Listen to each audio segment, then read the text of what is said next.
Hey guys, welcome back to a new video. So today we're going to be talking about what in the world? So this red car is the smallest car in Greenville, and this gray car behind it is the largest car in Greenville. And today we're going to be comparing them to see which one is better. And yeah, we're going to be putting them through a series of tests, so let's get into it. So let's start with some basics. First, let's get an idea of the size of these two cars. So the Smart here has only 2 seats, which you would assume for its size. But the RV right here has 22, which is basically enough for almost the entire server, which is crazy. And as for length, the RV completely dwarfs the Smart. In fact, you could probably fit about 4 or 5 Smarts. If you look at the width as well, just look how wide this thing is. You could probably fit 2 Smarts on the front end, which is it's kind of crazy. This thing barely even fits in the lanes or any parking lots, and which is kind of an issue in a lot of scenarios, but the Smart is compact and can be used way easier. So the RV here has pretty solid lighting, and it was a newly added car, so that's pretty much what you'd expect. All the lighting is pretty updated, nothing too old or outdated. As you can see, it even has high beams. No fogs because it's an RV, and RVs don't need fogs, I guess.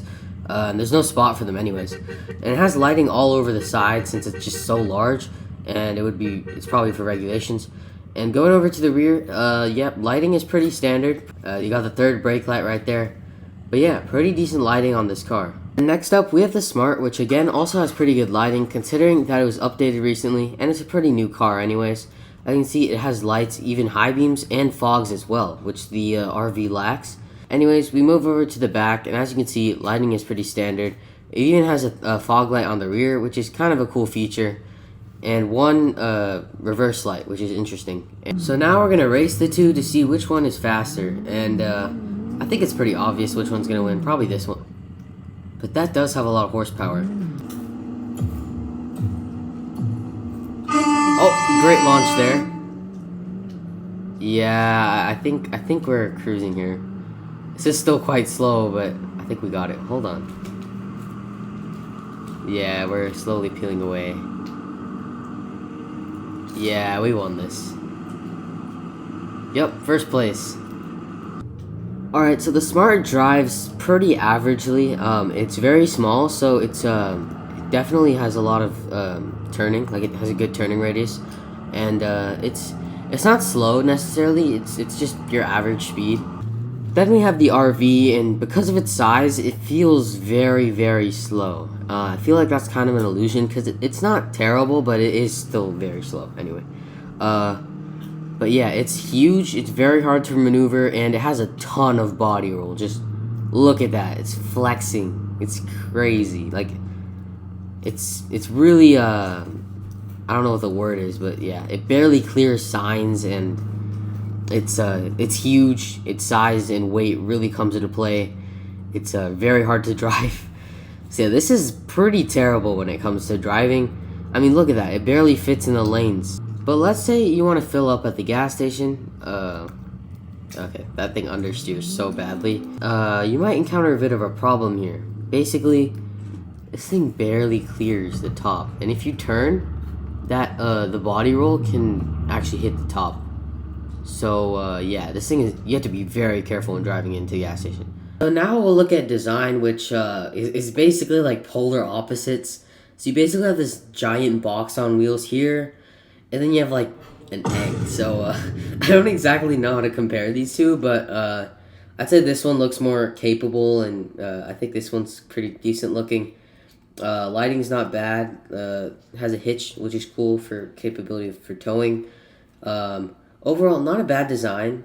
Then you move over to the Smart, and yeah, it's a good model. It's pretty good.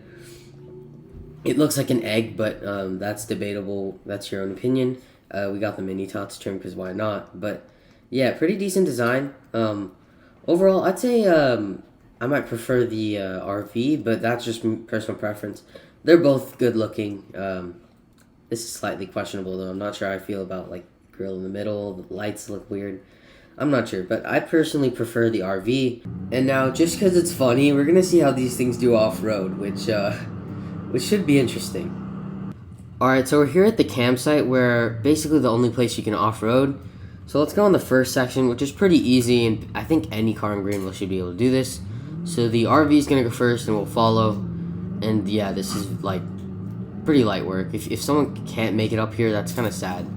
Smart is kind of struggling, but the RV is actually sending it. Wow, that's actually impressive.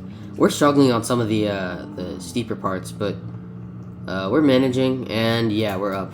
It's pretty easy. But this is where it gets tricky. So this part is way steeper, and it's almost like a 45-degree angle in some parts. So we'll see if the Smart and the RV can do it.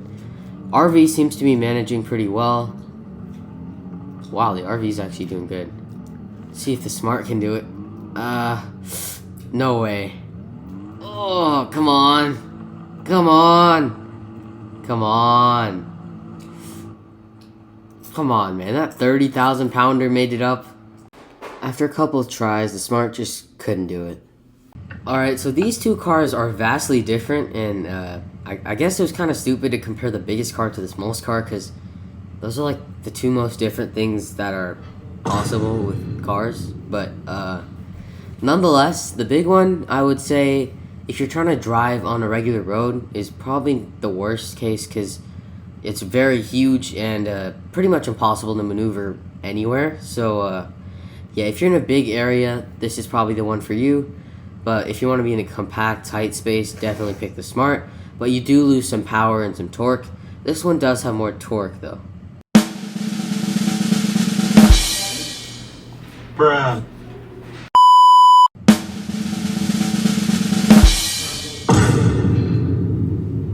So in most categories, the Smart does outshine the RV, and it's just more practical for everyday use in Greenville.